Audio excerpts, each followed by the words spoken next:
कौरवों ने भगवान को याद नहीं किया, पांडवों ने भगवान को याद किया, तो पांडवों की आज जीत हुई। जहाँ भगवान होते हैं वहाँ भक्त की जीत होती है, और जहाँ भगवान नहीं तो भक्त कितना भी बड़ा हो, बिना भगवान के वो एक कदम क्या वो उठ भी नहीं सकता।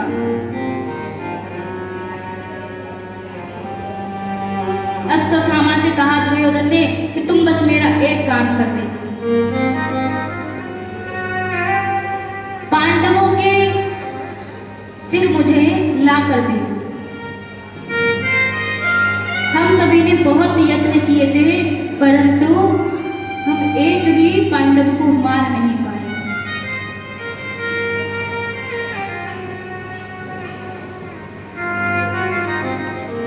अश्वत्थामा गया शिविर में,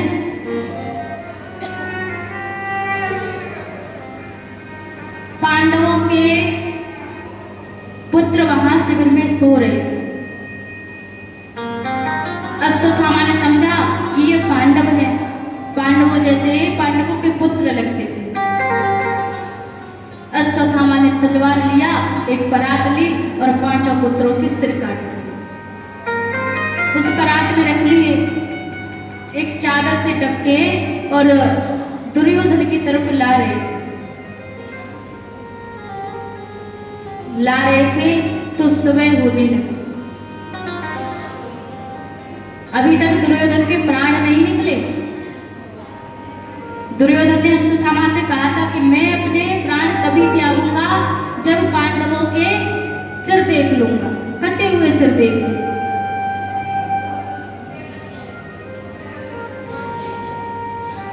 अश्वत्थामा से कहा, अश्वत्थामा ने पांडवों के पुत्रों के सिर काट के ले आया। दुर्योधन की निगाह पड़ी, दुर्योधन चिल्लाकर बोला, दुखी होकर बोला कि अरे दुष्ट, तूने ये क्या कर दिया? तूने तो हमारे कुल में कोई पानी तक देने वाला नहीं छोड़ा है। ऐसा कहने पर ही दुर्योधन ने अपने प्राण त्याग दिए। जैसे ही अर्जुन को पता चला, भीम को पता चला, द्रौपदी को पता चला, तो द्रौपदी रोने लगी।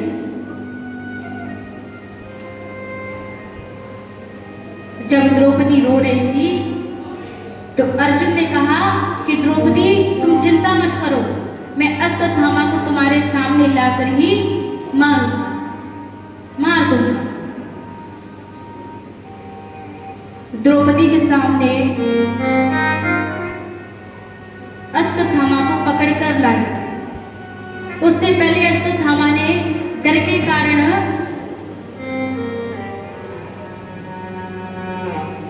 बहुत दूर तक भाग गया।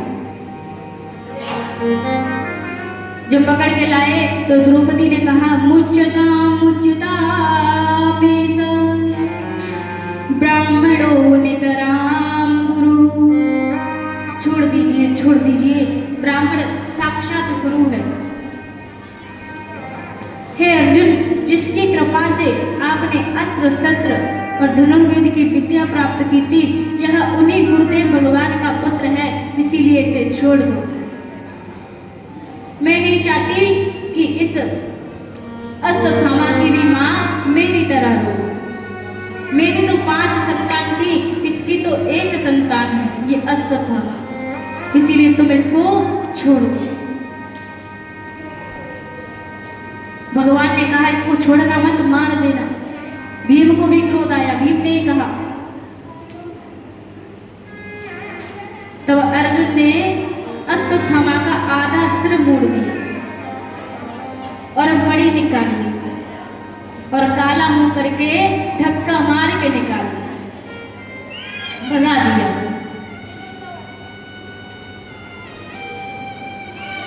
वपनम द्रविड़ा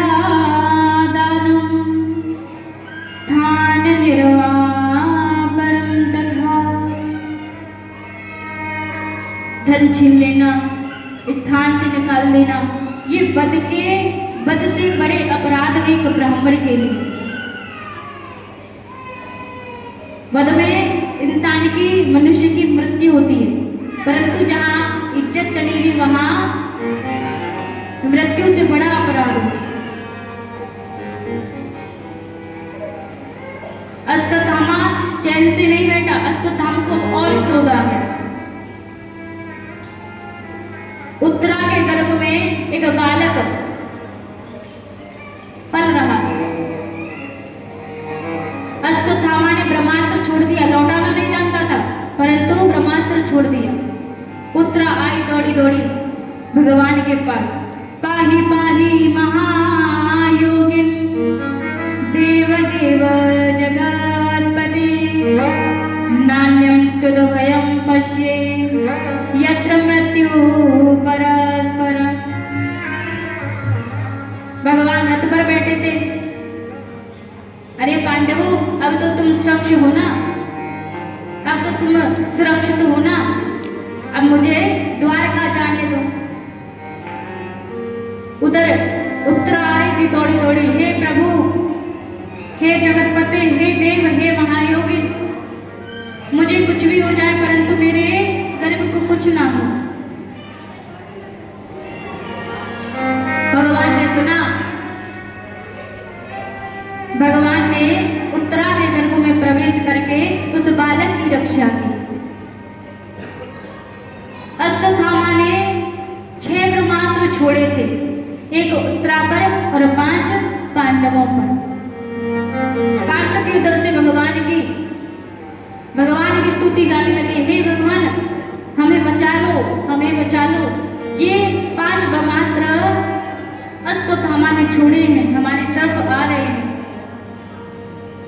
भगवान ने योग माया से कह के 5 ब्रह्मास्त्र को वही भस्म कर दिया।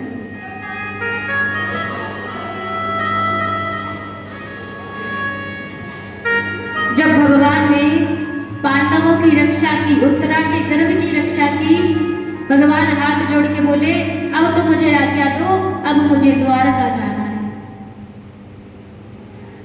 भगवान ने कहा, आज मैं खुश हूं, आज मैं प्रसन्न हूं, अगर मांगना है तो कुछ मांग लो। तब सभी ने कुछ ना कुछ मांगा, परंतु कुंती ने क्या मांगा? दुख। क्या मांगा? दुख। कृष्णाय वासुदेवाय देवकी नंदनाय च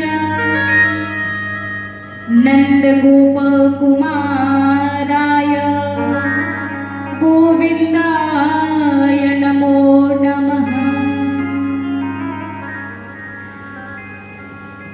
हे नाथ, आप सारे संसार के भूषण हो। आप क्या हो? आप सारे संसार के आभूषण हो। अगर आप नहीं होते तो ये संसार इतना सुंदर नहीं लगता। संसार आपसे ही तो अच्छा लग रहा है।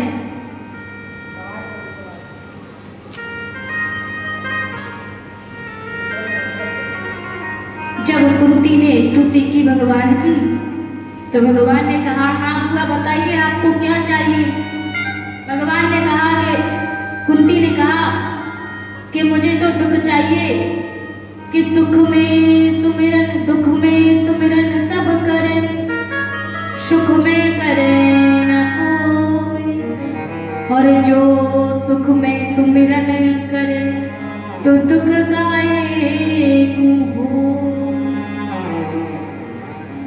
अगर भगवान का गुणगान व्यक्ति सुख में भी करे तो भगवान दुख में अपने आप को रोक नहीं पाए।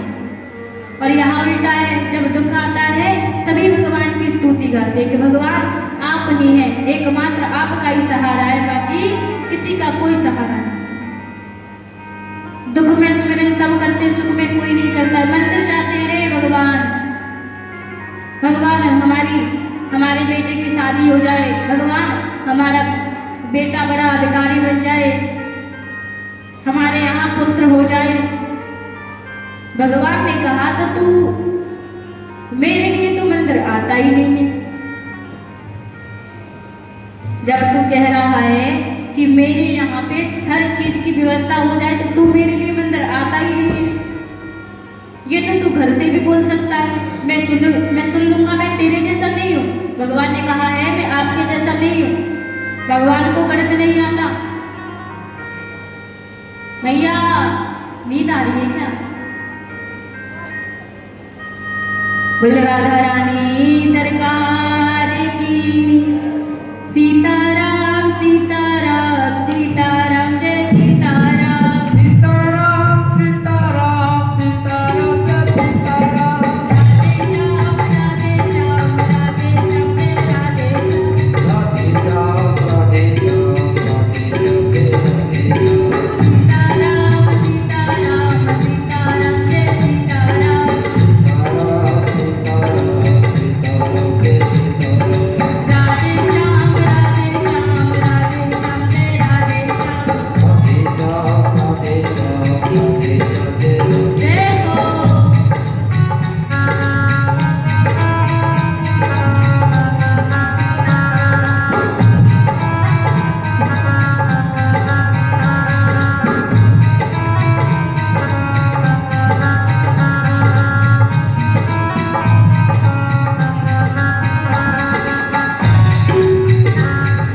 और भैया, जो हरिनाम संकीर्तन होता है ना, कि कौन कहता है कि राधा नाम में मस्ती नहीं। राधा नाम में वो मस्ती है जिसे स्वयं शराब भी पीने को तरसती है।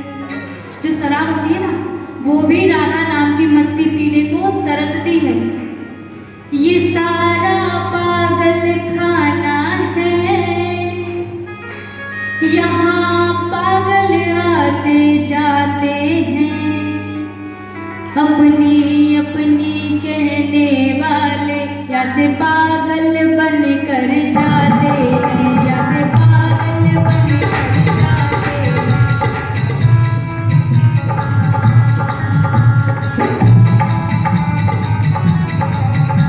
ये सारा पागल खाना है, यहाँ पागल आते जाते हैं।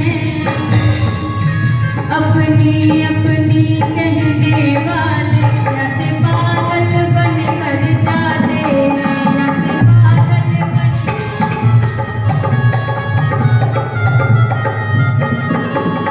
और भैया, कोई पागल है धन दौलत का,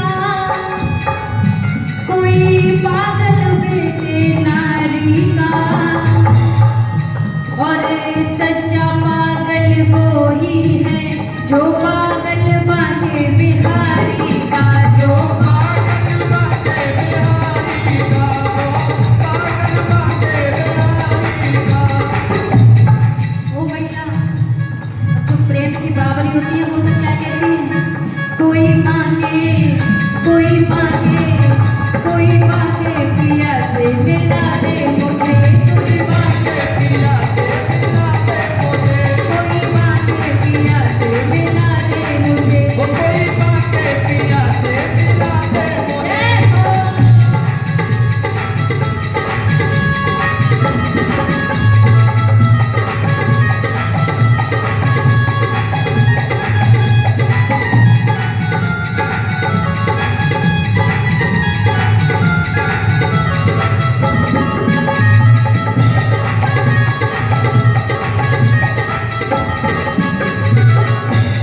सीताराम सीताराम सीताराम जय सीताराम। सीताराम सीताराम सीताराम जय सीताराम। राधे श्याम राधे श्याम राधे श्याम जय राधे श्याम। राधे श्याम राधे श्याम राधे श्याम जय राधे श्याम। सीताराम सीताराम सीताराम जय सीताराम। सीताराम सीताराम सीताराम जय सीताराम। राधे श्याम राधे श्याम राधे श्याम जय राधे श्याम। राधे श्याम राधे श्याम राधे श्याम जय राधे श्याम। बोले राधा रानी सरकार की।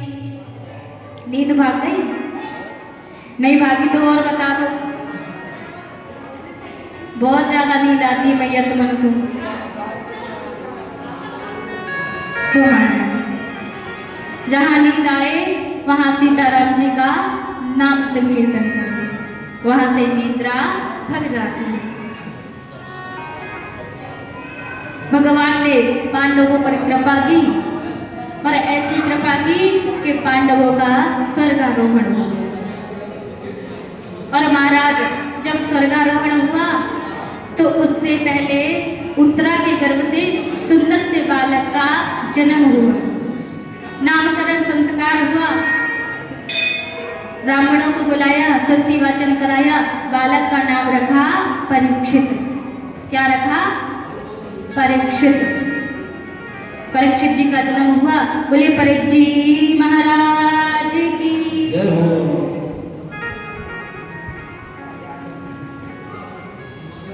जब ब्राह्मणों को युधिष्ठिर ने बुलाया तो ब्राह्मणों ने कहा कि आपका बालक बड़ा ही भगवत भक्त होगा, भगवान की बड़ी ही इस पे करुणा और कृपा रहेगी। और कहा ब्राह्मणों ने कि आज से ये भगवान का बड़ा ही सुंदर प्रिय भक्त होगा।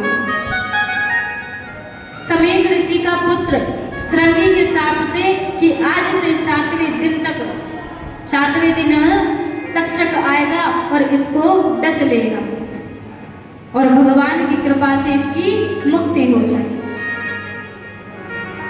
युधिष्ठिर ने सुना, ब्राह्मणों से कहा कि इसका कोई उपाय नहीं है।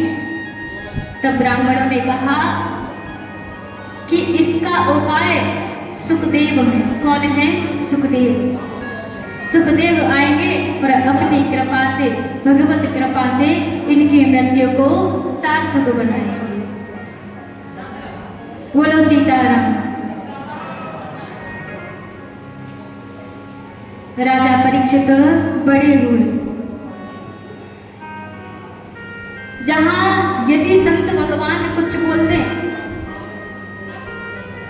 कि तेरा कल्याण हो, तो भगवान संत की वाणी कभी खाली नहीं जाती कि महापुरुषों की वाणी निष्फल जाती न देखी, कभी श्यार के संग सिंगनी जाती न देखी, कभी हंस ने कंकड़ पत्थर खाती न देखी, ईश्वर जीव संत की कोई जाती न देखी। संत भगवान किसके सहारे रहते हैं? भगवान के। किसके सहारे रहते हैं पिताजी? किसके सहारे रहते हैं? लगे यहाँ पे पिताजी तो है ही ना है। बोल राधा रानी सरकार की। जयकारा लगाने का एक ही कारण है, या तो कथा कोई ध्यान से नहीं सुनता या कथा सब ध्यान से सुनते हैं। लेकिन अभी यहाँ कथा कोई ध्यान से सुन नहीं रहा है, और जो कथा ध्यान से नहीं सुनेगा तो वो गड्ढे में जाएगा। इसीलिए कथा सुनो और जीवन में उतारो।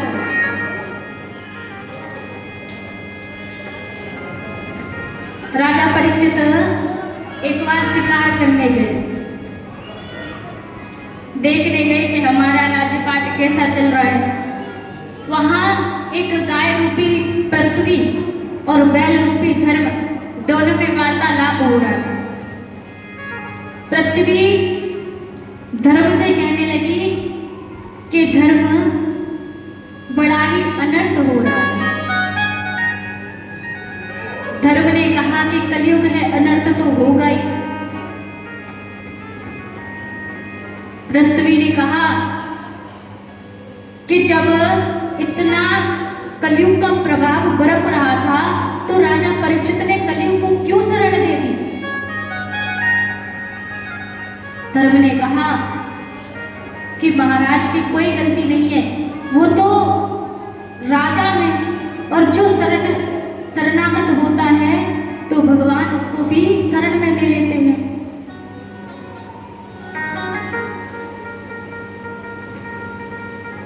राजा दोनों के वार्तालाप सुन रहे थे। पृथ्वी ने और कहा कि मुझे तो पाखंडियों ने बिल्कुल ही खंडित कर दिया है। भजन नहीं है जीवन में, आडंबर है, दिखावे को ही चमत्कार कर रहे हैं। जहां दिखावा है वहां चमत्कार है, जहां चमत्कार है वहां नमस्कार है।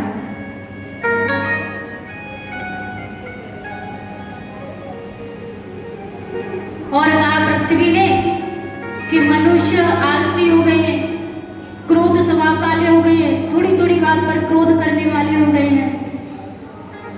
जब सत्य था तो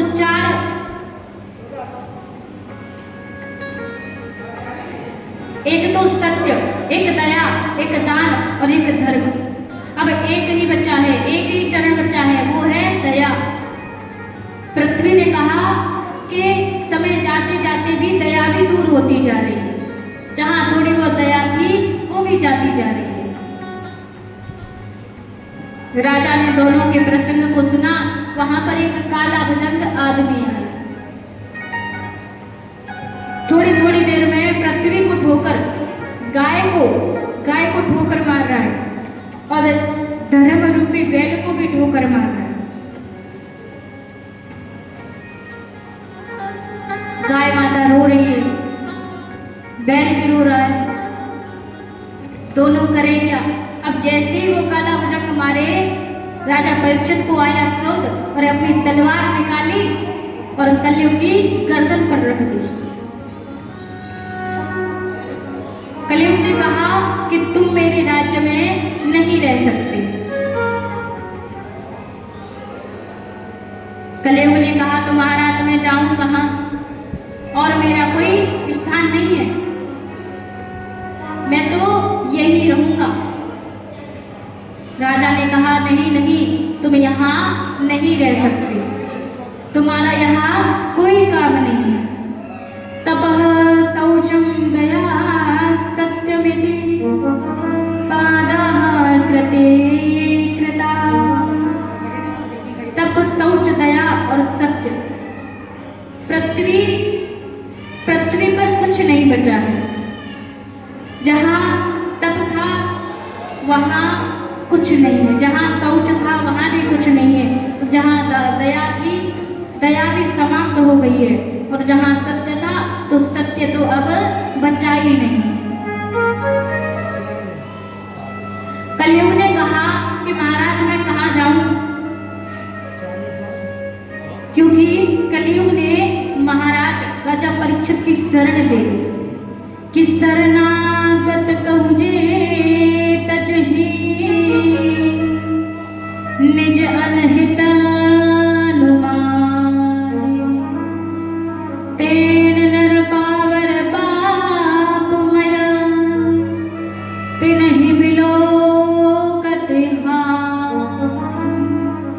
कि क्षमा धर्म क्षमा सत्यम क्षमा दानम क्षमा यश क्षमा स्वर्गस्य सोपानमिति वेद विदो विदो। जहाँ क्षमा है तो वहाँ शरण है। कलयुग ने राजा परीक्षित के चरण पकड़ लिए कि महाराज मैं कहीं नहीं जाऊंगा, यदि आपको भेजने की इच्छा है तो मुझे स्थान दे दीजिए। तब कलयुग को राजा परीक्षित ने 4 स्थान दिए।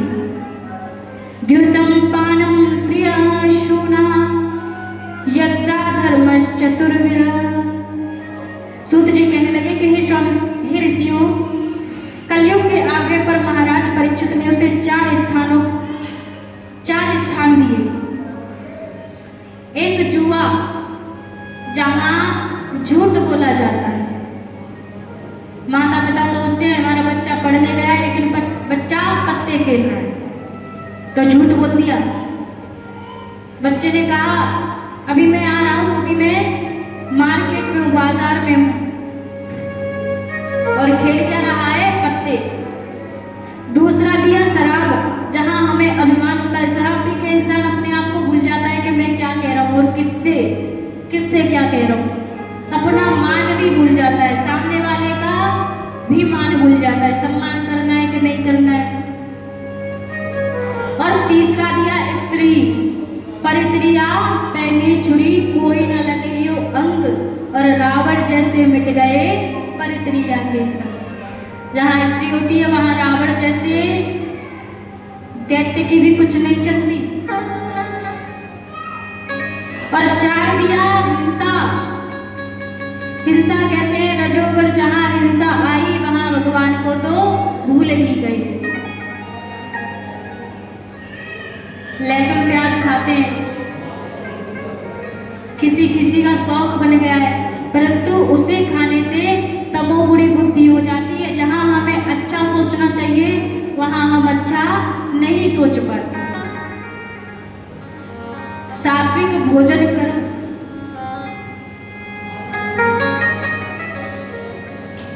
भोजन भी कर रहे हैं तो लहसुन प्याज मिक्स। अरे बिना लहसुन प्याज की सब्जी अच्छी नहीं बनती है, पेट नहीं भरता है। तो पेट भरने के लिए संसार में जन्म लिया है क्या? किस लिए जन्म लिया है? भगवान के चरणों में ध्यान करने के लिए।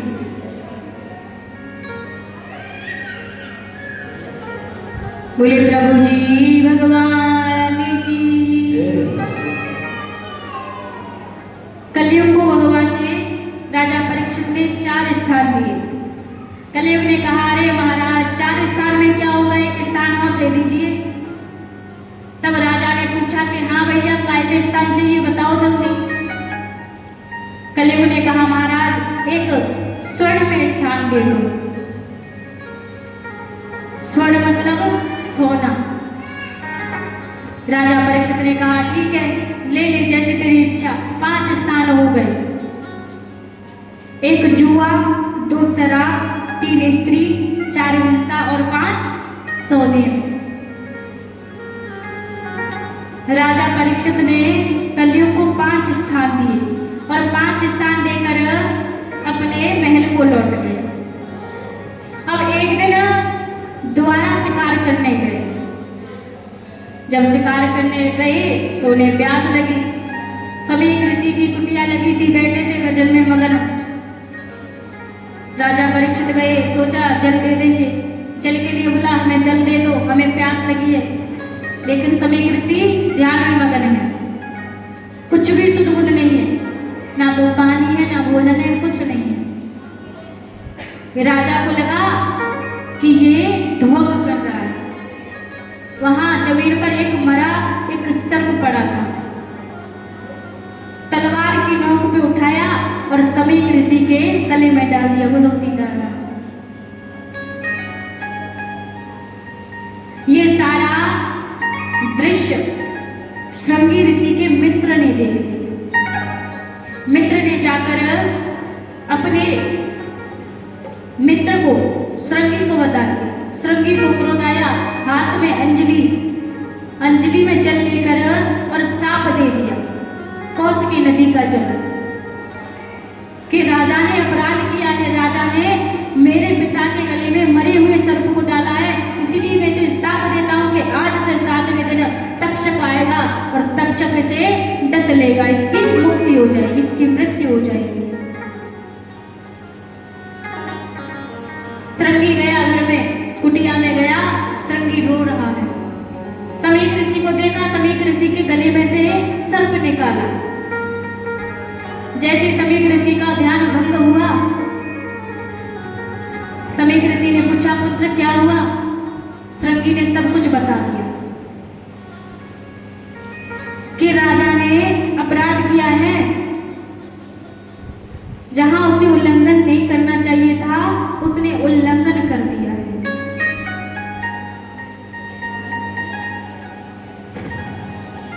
समीक ऋषि ने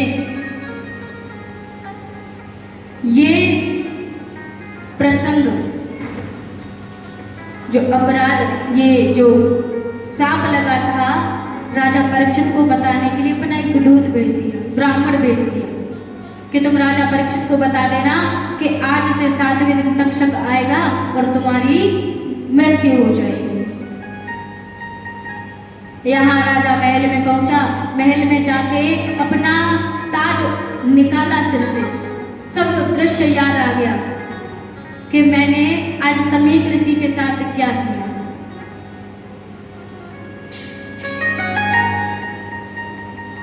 जब राजा को ज्ञात हुआ, सब कुछ त्याग कर अनशन व्रत धारण कर लिया। जन्मेजय को अपना राज्य भार सौंप दिया। अनशन व्रत लेकर बैठे हैं, सभी ऋषि मुनि आए, ऋषि मुनियों से प्रश्न किया कि मरणासन व्यक्ति को क्या करना चाहिए, मरने वाले व्यक्ति को क्या करना चाहिए। सभी ऋषि बैठे थे, किसी के पास कोई जवाब नहीं, किसी को पता ही नहीं है कि मरने वाले व्यक्ति को क्या करना चाहिए। तब कुछ ऋषियों के दिमाग में आया, अरे सुखदेव जी वहां कर्मकांडी ब्राह्मण जो ब्रह्म में हमेशा लीन रहते हैं। तब कुछ ऋषियों ने कहा, अरे वो तो गाय दोहने के समय तक ही किसी के यहाँ रुकते हैं, तो यहाँ 7 दिन तक तो वो रुक नहीं पाएंगे। ऋषियों ने कहा, कोई बात नहीं, मैं जाऊंगा, हम सभी जाएंगे और सुखदेव जी को लेकर आएंगे।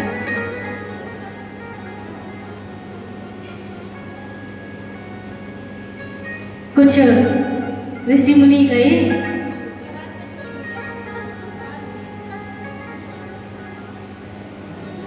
सुखदेव जी के पास गए और सुखदेव जी से प्रणाम करके बोले कि सुखदेव जी,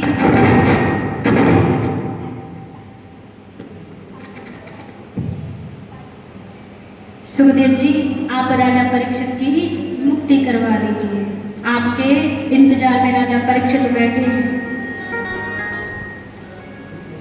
सुखदेव जी ने कहा, हमारे पास समय नहीं है, हमारे पास समय नहीं है, हम तो भजन में लीन रहते हैं। तब उन शिष्यों ने, ऋषियों ने कहा कि महाराज एक तरफ गड्ढा है और एक तरफ अंधा व्यक्ति चलता आ रहा है और वहां आप जैसे मनुष्य भजन कर रहे हैं। अब ये बताइए कि वो व्यक्ति जो अंधा है, अचानक वो गड्ढे में गिर जाए तो गलती किसकी मानी जाएगी? सुखदेव जी ने कहा, जो भजन कर रहा है उसकी। तो महाराज आपको ही अपराध लगेगा यदि राजा परीक्षित की मुक्ति का कोई उपाय नहीं बताया तो।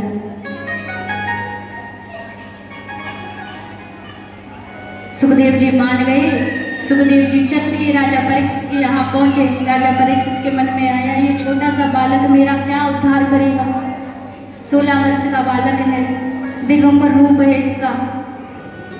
ऋषियों ने कहा, ये छोटा मोटा बालक नहीं है, ये तो साक्षात करोड़ों सूर्यों के बराबर दूसरा भगवान का रूप है। बोले राधा रानी सरकार की जय हो। सुखदेव जी आए, बड़े भाग जब जानिए जब मिलने आवे संत, संतन को मिलनो करे सब कष्टन को अंत। ऋषियों ने कहा कि तुम्हारे बड़े ही सौभाग्य की बात है जो सुखदेव जी तुम्हारे द्वार पर आए, नहीं तो सुखदेव जी कहीं नहीं जाते। राजा परीक्षित को सब प्रकार से ये लीला बताई। राजा परीक्षित ने यथोचित पूजन किया।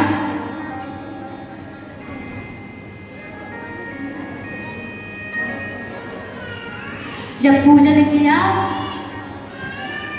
यथाचित आसन दिया और आसन देकर ना तो जलपान की पूछा ना नाश्ता की पूछा। कहा, अरे महाराज मरते हुए व्यक्ति को क्या करना चाहिए, मरणासन व्यक्ति को क्या करना चाहिए? अब तो सुखदेव जी बोले, अरे थोड़ा ठहरो, अभी सांस तो लेने दो,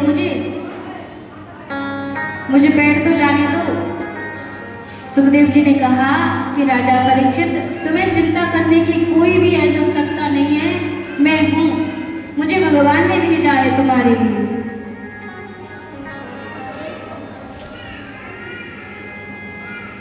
मुझे भगवान ने भेजा है, भगवान ने कृपा की है।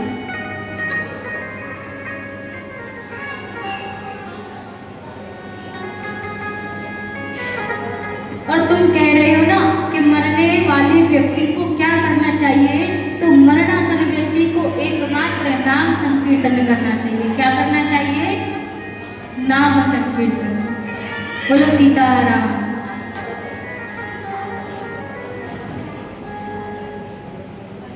अब तो महाराज बड़ा ही सुंदर सुखदेव जी ने कहा,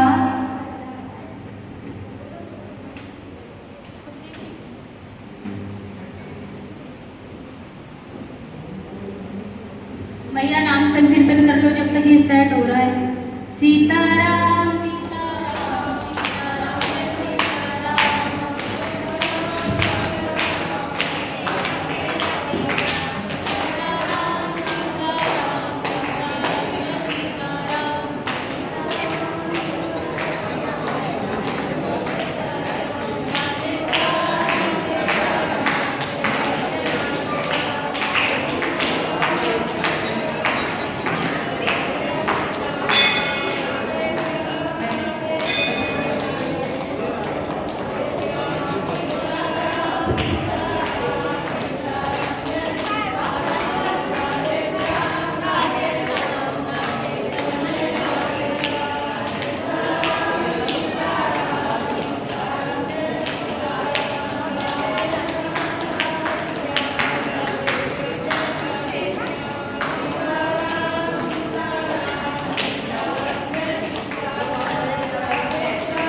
सीताराम सीताराम सीताराम जय सीताराम।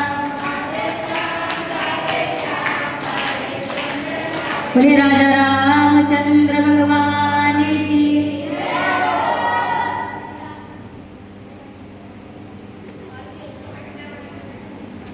तो महाराज बोले प्रभु जी भगवान की।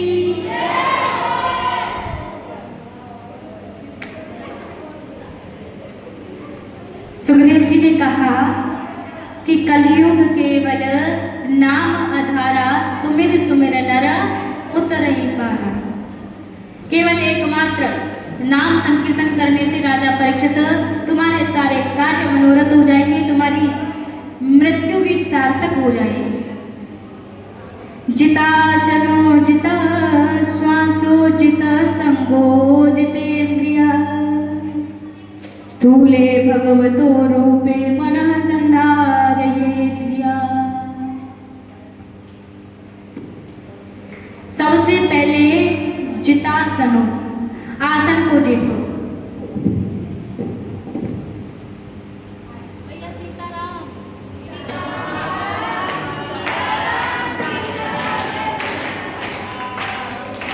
की कृपा से बढ़िया ज्ञानी होगी। मैया से सीताराम कह दो। मैया सीताराम सीताराम सीताराम जय सीताराम।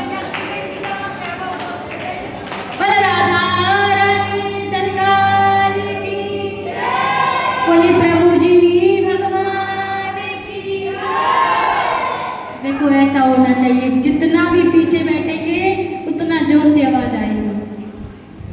कितने पीछे बैठे हैं लेकिन फिर भी कैसी आवाज आ रही है कि सामने ही बैठे हैं।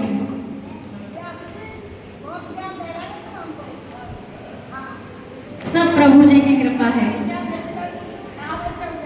सर्वप्रथम हम सभी को आसन जीतना चाहिए।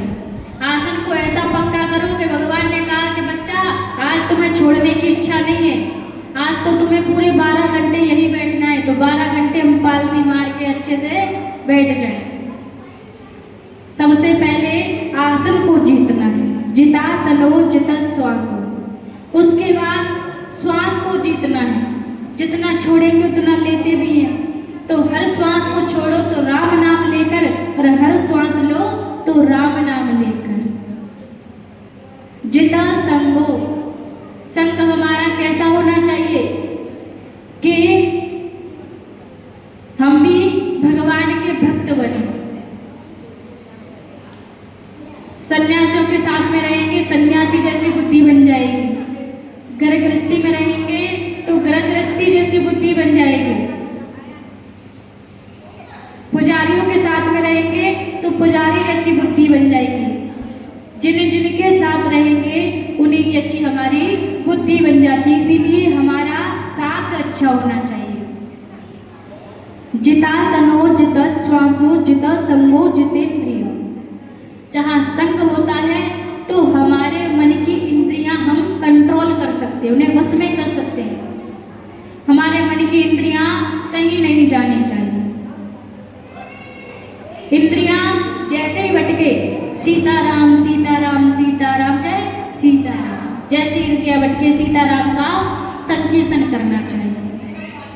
जब नींद आती है संकीर्तन होए तो नींद उड़ जाती है। जितासनो जित श्वासो जित संगो जितेंद्रिय। जहाँ हमारी इंद्रियां वश में होना सीख जाती है, हम सिखा देते हैं कि इंद्रियों तुम्हें हम छोड़ेंगे नहीं, तुम्हें तो हम कभी जाने नहीं देंगे। तो इंद्रियां में सोचती हैं कि चलो अब तो अपने से बड़े से पाला पड़ गया, इसीलिए अब हमें कहीं जाना नहीं है। जाना है तो कहाँ जाना है? प्रभु चरणों में। कहाँ जाना है? प्रभु चरणों में। स्थूले भगवतो रूपे मना संधारयेति। जब स्थूल हमारा मन हो जाता है तो भगवान भी हमें अपना लेते हैं। बोलो सीताराम। जब हमारा मन स्थूल हो जाता है तो भगवान भी हमें छोड़कर कभी नहीं जाते। भगवान हमारे लिए हर समय हर परिस्थिति में खड़े रहते हैं। और जहाँ हमारा ही मन ऐसा है, अरे हमसे भजन नहीं होता, हमारा मन इतना चंचल है कि जहाँ हम अच्छे अच्छे गाने सुने तो गाने में तो मन लगता है परंतु भजन में मन नहीं लगता, तो भगवान कहते हैं कि तुम तो गड्ढे में जाओ,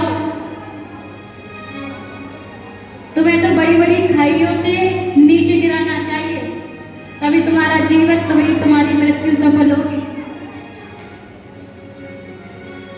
यमराज कहते हैं कि जो भजन करता है उसके पास तुम कभी मत जाना। जो प्रभु चरणों में रता रहता है, रमा रहता है, उनके पास तुम कभी मत जाना। परंतु जो भगवान का एक मिनट भी नाम संकीर्तन ना करे उसके पास तुम पहले जाना। और जाके नाश्ता पानी मत करना, सीधे उसके केस पकड़ के उसे ले आना और खौलती हुई कढ़ाई में डाल देना। ऐसा ही यमराज कहते हैं। इसीलिए जितना हो सके भजन करना चाहिए। करना चाहिए कि नहीं करना चाहिए? कि जितासनो जिता श्वासो जिता संगो जितेंद्रिय स्थूले भगवतो रूपे मना संधारयेति। भगवान ने कहा है आसन जीतो, संग जीतो, श्वास को जीतो, तब मैं तुम्हारा हाथ पकड़ूंगा।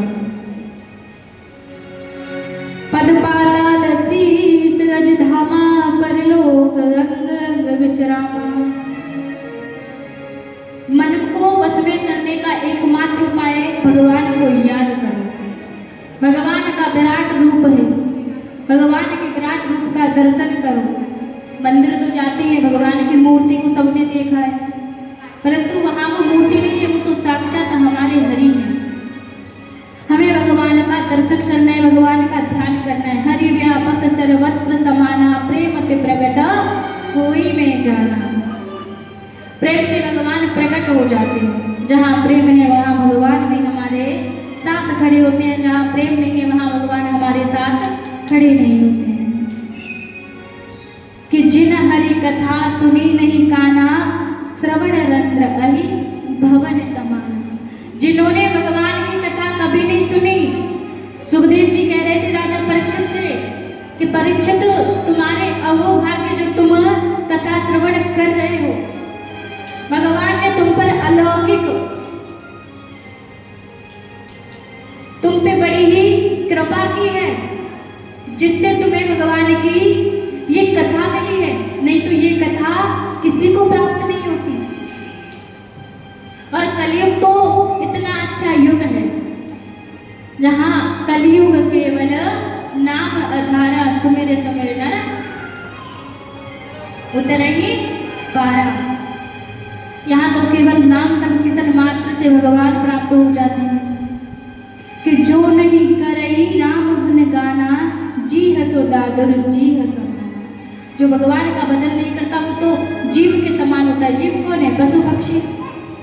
पशु पक्षी भगवान का भजन नहीं करते, लेकिन कहीं ना कहीं भगवान का शुक्रिया अदा करते हैं। भगवान बड़ी कृपा करी, जो पेट भरने के लिए हमें दाना तो मिल ही जाता है।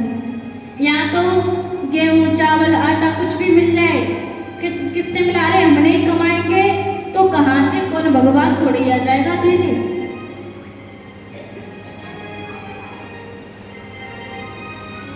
एक पिता की 4 बेटी थी। चारों का विवाह अच्छी जगह पे कर दिया, परंतु जो छोटी बेटी थी वो कहती थी, पिताजी मैं तो अपने भाग्य का खाती हूँ। पिताजी कहते थे, अरे नहीं बेटी, अगर मैं नहीं होता तो तेरा जन्म कहाँ से होता, और मैं नहीं होता तो तुझे पालता कौन? जब मैं कमाता हूँ तो घर में राशन पानी आता है, भोजन बना के मैं तुझे खिलाता हूँ। 3 बहनों का बड़ी अच्छी जगह में महल अटारियों में उनका विवाह कर दिया, परंतु छोटी बेटी से वो पिता जलता था, चिढ़ता था, जब वो ये कहती थी कि पिताजी मैं तो अपने भाग्य का खाती हूँ। छोटी बेटी सयानी हुई, पिताजी ने एक कोढ़ी से विवाह करा दिया। ऐसे मनुष्य से विवाह करा दिया जिसको कोढ़ था। लेकिन छोटी बेटी ने कहा कि जो भाग्य में होता है उसे कोई बदल नहीं सकता। जय श्री राम जी की इच्छा। उस कोढ़ी पति के साथ में वो लड़की, वो कन्या बड़े प्रेम से रहती थी, हर दिन सेवा करती थी, और आज सेवा के कारण अपने पति को ठीक कर लिया। ठीक किया, पति कमाने लगा, इतना कमाया कि उन जो बड़ी बड़ी बहनें थी उनसे भी ज्यादा महल अटारी आज छोटी बेटी की बन गई।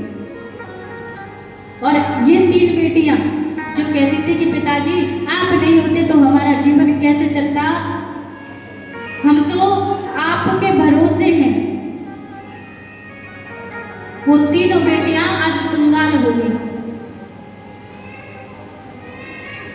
जब छोटी बेटी का पति प्रॉपर्टी डीलर बना, उन 3 दामाद की प्रॉपर्टी डूब गई। तीनों कन्या आई उसके पति के पास, पहचान गई, अरे ये तो हमारी छोटी बहन का पति है। सारा वृत्तांत पूछा, तुम कैसे यहाँ, इतनी बड़ी नौकरी कैसे लग गई? तब उसने कहा कि सब आपकी बहन की कृपा है, अगर आपकी बहन मुझे ठीक नहीं करती तो मैं यहाँ तक नहीं पहुँच पाता। उस कन्या के पास पहुंची तीनों बेटियां कि हमें माफ कर दो, सच में कहा है जो भाग्य में होता है वो कहीं नहीं जाता, और जो भाग्य में नहीं आता, जो भाग्य में नहीं होता वो हमें कभी नहीं मिलता। सुखदेव जी ने कहा कि तुम्हारे बड़े ही सौभाग्य की बात है जो कथा तुम्हें सुनने को मिली है, नहीं तो ये कथा बड़े बड़े प्रधानमंत्री, अध्यक्ष, एमएलए किसी को कथा नहीं मिलती, सब टेंशन में मरे जा रहे हैं। टेंशन समझते हो? टेंशन, टेन का अर्थ होता है 10 और सन का होता है सूरज। एक सूरज की धूप हमसे सहन नहीं होती, तो हमारे सर पर कितने सूरज हैं? 10। जब 10 सूरज की टेंशन लेते हैं तो हमारा शरीर बचेगा? नहीं बचेगा। इसीलिए हमें कभी टेंशन नहीं लेनी है, कभी भी टेंशन नहीं लेनी है।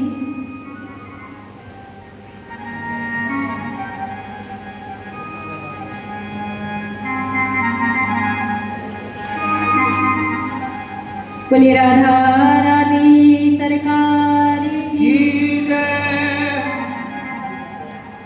के पिछले जन्म के पाप से हरि चर्चा न सुहा, जैसे ज्वर के बेग से भूख विदा है जा। जब ज्वर होता है तो कुछ भी अच्छा नहीं लगता, परंतु जहाँ भगवान है वहाँ ज्वर भी आता है तो सब कुछ अच्छा लगता है। बोलो सीताराम। मैया सीताराम में ऐसी कहाँ एनर्जी है जो सीताराम में तुम्हारी नींद भग जाती है? हमें भी बता दो। इतनी प्यारी कथा सुना रहे हैं तुम्हें, लेकिन कथा में नींद आ रही है और जैसी सीताराम तो नींद भग जाती है। बोले प्रभु जी भगवान की जय हो। तो हर जगह हमें नारायण को ही श्रेष्ठ समझना चाहिए, कृष्ण को ही श्रेष्ठ समझना चाहिए। नारायण परा वेदा देवा नारायणांगजा, नारायण परा लोका नारायण परा मखा। सभी जीवों में हमें नारायण का दर्शन करना चाहिए। किनका? नारायण को। हमारे नारायण कौन है? कौन है? ना सुनाई ना पड़ी मैया को, अभी भी ना सुनाई पड़ी। अरे प्रभु जी भगवान की, अब सुनाई पड़ी है मैया। हमारे भगवान कौन है? प्रभु जी भगवान, जिनकी कृपा से हमारे सारे मनोरथ पूर्ण हुए हैं और होते ही रहे थे। भगवान का हाथ हमें, भगवान के चरण हमें कभी छोड़ने नहीं। भगवान कहते हैं कि हमारी तारीफ हमें अच्छी नहीं लगती, परंतु मन नहीं मानता। मन को कितना भी रोकेंगे परंतु मन नहीं मानता। मन कैसा है? चंचल है। और भगवान के नामों में तो मन को चंचल होना ही चाहिए। कि भुजबल भूमि भूष विनूकिनी, विपुल बार मही देवन दीनी। महाराज भगवान कि जो जानई जे देहि जनाई, जानत तुम्हें हुई जाए। भगवान हमारे कैसे कि भगवान को हर कोई नहीं पहचान सकता। भगवान को कौन जान सकता है? जिसके मन में भक्ति है, जिसके मन में ज्ञान है, जिसके मन में वैराग्य है।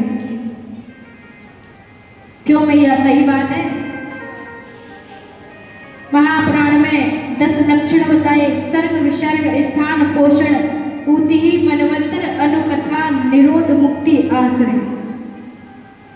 सृष्टि पर चर्चा हुई। सृष्टि आज के लोग सभी जानते हैं, सभी जानते कि नहीं? बस इतना जान लो कि मनुष्य जन्म किस लिए हुआ है। किस लिए हुआ है भैया? मुझे तो पता नहीं भैया। भगवान को नाम लेने का जो।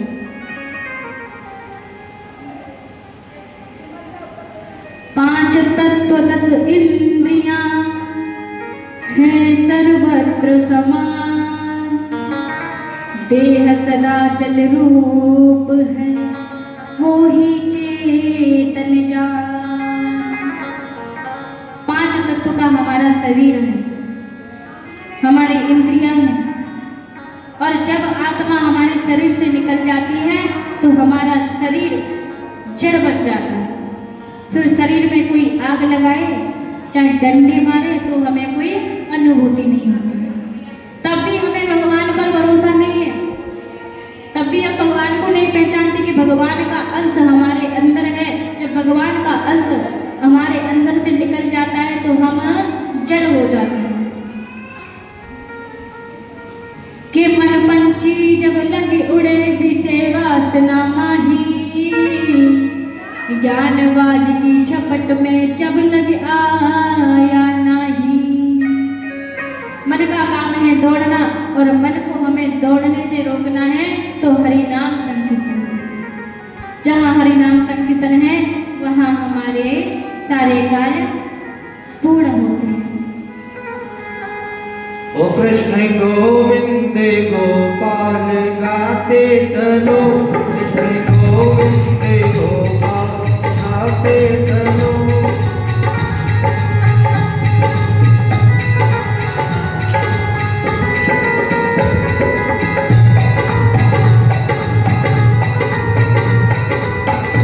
कृष्ण गोविंद गोपाल गाते चलो, कृष्ण गोविंद गोपाल गाते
कभी ना कभी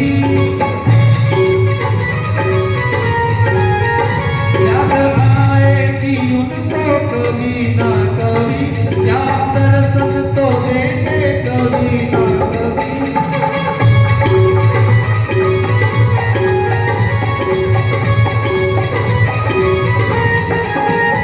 ऐसा विश्वास मन में जगाते चलो, कृष्ण गोविंद गोपाल गाते चलो।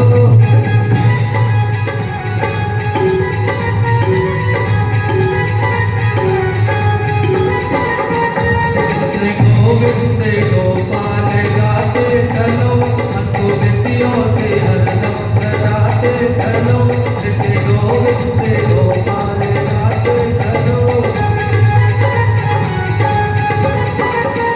कृष्ण गोविंद गोपाल गाते चलो, कृष्ण गोविंद गोपाल गाते चलो, मन को बेसियों से हरदम रचाते चलो, मन को बेसियों से हरदम रचाते चलो, कृष्ण गोविंद गोपाल गाते चलो, कृष्ण गोविंद गोपाल गाते चलो। बोलो राजा रामचंद्र भगवान की, की जय। बोलो प्रभु जी भगवान की, जय। बोलो केला मैया की, की जय। बोले आज के आनंद की की जय। जयो के अलावा और कछु आवे कि ना है,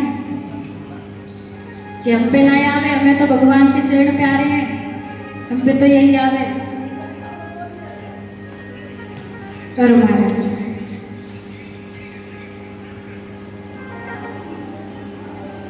मनु और शत्रुपा,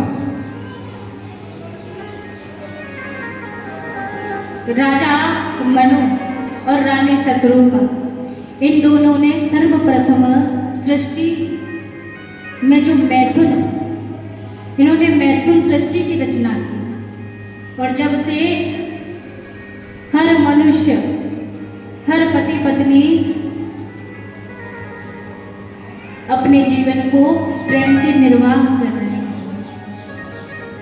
मनु महाराज की 3 पुत्री हुई और 2 पुत्र, आकुति, प्रसूति, देवहूति।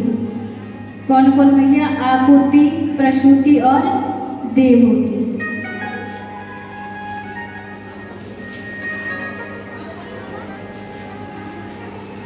और महाराज कुल पवित्रम जननी कृतार्था, वसुंधरा पुण्यवती च तेन, अपार संवित शुक सागरेस्मिन् लीनं परे ब्रह्मणि यस्य चेत।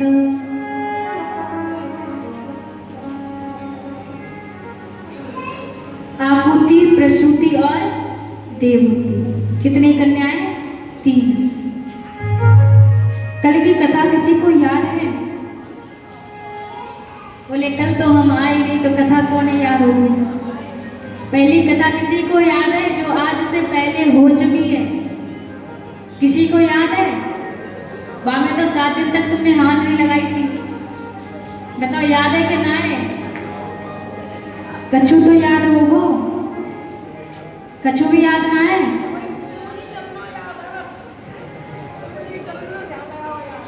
तो एक ही तो बात सिखाई थी मैंने तुम्हें प्रभु जी की कृपा से, कि सिर्फ तुम्हें ना तो सृष्टि से कोई मतलब है, ना ही तुम्हें योग से, ना ही कोई ध्यान से, तुम्हें तो केवल एकमात्र प्रभु जी के चरणों का बस स्मरण होना चाहिए।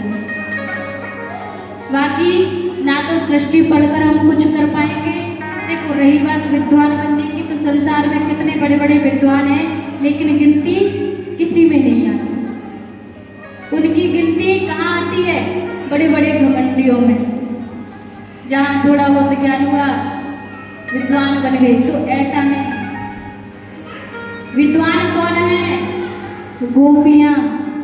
विद्वान कौन है? ग्वाले। विद्वान कौन है? नंद बाबा। और जहाँ कथा होती है वो क्या बन जाता है? वृंदावन धाम। तो आप हैं गोपियां, हमारे ठाकुर जी बिहारी जी और ये हमारे पिताजी नंद बाबा ग्वालवाल और हमें कन्हैया के सखा,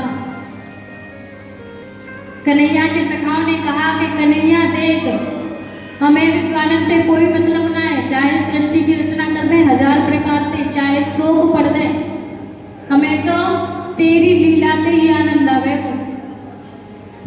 कथा में कई प्रकार के ऐसे ऐसे प्रसंग हैं जो व्यास श्रोताओं को समझाते समझाते पागल हो जाएगा, परंतु श्रोता के मन में दिमाग में नहीं बैठेगा, बुद्धि में नहीं बैठेगा। सिर्फ एकमात्र प्रभु चरणों में प्रीति कैसे हो ये जरूर बैठ जाता है। व्यास जी ने भागवत जी को सरल लिखा है। सृष्टि की रचना अभी आपसे विस्तार में बता दें। ब्रह्मा जी हुए, ब्रह्मा जी ने तपस्या की, भगवान प्रसन्न हुए, भगवान की कृपा से ब्रह्मा जी ने अनेक प्रकार की सृष्टि की, भूत की, प्रेत की, पशु पक्षियों की। लेकिन कथा क्या है, अब इससे हम तो विद्वान बन जाएंगे, परंतु जो श्रोता हैं, अब कोई पढ़े लिखे होते हैं, कोई नहीं पढ़े लिखे होते हैं। कल एक कथा सुनाई थी, धन्नाबाई बोली, धन्नाबाई और मुन्नीबाई।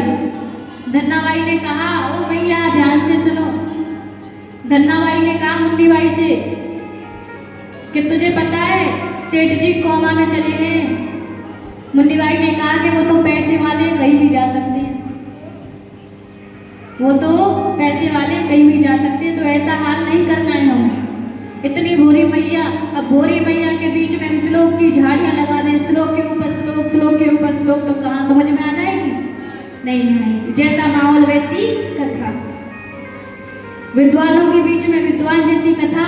और हमारी भोरी भारी मैया हैं जो सिर्फ भगवान के एकमात्र चरणों का ध्यान करने वाली है, उनके सामने भगवान के श्री चरणों का ही ध्यान हमें स्वीकार कराना है। बोलो सीताराम, बोले प्रभु जी भगवान की। इसीलिए मैया ना तो हमें कभी संकोच करना चाहिए। बड़े बड़े वक्ताएं कथा बोलते हैं, क्षमा चाहते हैं, ऐसे नहीं बोलना चाहिए, लेकिन माहौल के हिसाब से जो कथा बोले वही एक कथा होती है। मैयाओं को प्रिय है सीधी सीधी कथा सुना दे, विद्वानों को प्रिय है कि व्याकरण को मिला के कथा सुना दे, वही विद्वान है। एक व्यास होता है तो व्यास के अंदर ये कला होती है, समझ में आ जाता है कि सामने वाले को क्या चाहिए। एक जगह हम गए तो वहां बैठे थे, सभी ने पूछा, अरे सच्चिदानंद की व्याख्या सुनाना जरा। जैसे मैंने श्लोक सुनाया तो कुछ जो व्यक्ति थे उन्होंने उंगलियों पर अपने गिनती करना शुरू कर दी कि इसकी कोई मात्रा तो उल्टी सीधी नहीं हुई है। मैंने श्लोक सुनाया, सबने शाबाशी दी, हाँ भैया बहुत अच्छा श्लोक है। तो वो कैसी जगह थी? विद्वानों की जगह। या तो वैसे बहुत बड़े बड़े विद्वान है, पर मैया भूरी भारी होती है, घर से बाहर निकलने को कम मिलता है तो ज्यादा चालाकी नहीं हो पाती। मैया आपको तो क्या पसंद है? क्या पसंद है मैया? और तुम्हें कछु सीखने की जरूरत नहीं। बोले राधा रानी सरकार की। करदम हुए, करदम जी ने बड़ी ही सुंदर तपस्या की कि महाराज मैं शादी में विवाह करूंगा तो भगवान आपको ही मेरे घर आना होगा। भगवान ने कहा ठीक है मैं आ जाऊंगा। करदम जी ने तपस्या की, भगवान प्रसन्न हो गए। भगवान ने कहा ब्रह्मा जी ने कि मनु महाराज की देवहूति आहुति महाराज रुचि को ब्याह दी और प्रसूति महाराज दक्ष को और देवहूति की करदम जी से अभी विवाह होगा। जब ब्रह्मा जी ने कहा कि तुम तपस्या करने के बाद अब फ्री तो हो गए हो, महाराज मनु आए तो कह देना कि हमें विवाह नहीं करना है। करदम जी ने कहा ठीक है महाराज। ब्रह्मा जी ने कहा कि एक बार ही बोलना कि हमें विवाह नहीं करना है, ज्यादा जबरदस्ती करे तो ये कह देना ठीक है हम कर लेंगे पर हमारी शर्त है। करदम जी समझ गए। महाराज मनु आए, नारद जी पहुंचे। नारद जी ने कहा अरे महाराज अपनी कन्या के लिए कोई वर वगैरह ढूंढ लो।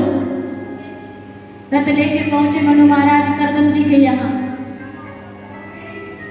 प्रणाम किया। करदम जी बोले हाँ महाराज काहे को आना हुआ यहाँ पे, कैसे आना हुआ आपका? मनु महाराज बोले हमारी पुत्री देवहूति है और हम अपनी देवहूति पुत्री का आपको हाथ देना चाहते हैं। करदम जी ने कहा अरे महाराज हम कहाँ सन्यासी, हम विवाह नहीं करेंगे। मनु महाराज ने कहा अरे महाराज बिना विवाह के कैसे जीवन कटेगा? करदम जी ने कहा नहीं महाराज हमसे विवाह नहीं होगा। मनु महाराज ने कहा अरे भैया हम इतनी उम्मीद के साथ आपके पास आए हैं, विवाह तो करना पड़ेगा। करदम जी ने कहा ठीक है परंतु मेरी एक शर्त है। क्या शर्त है? कि जब एक बालक हो जाएगा, ये देवहूति ने कहा,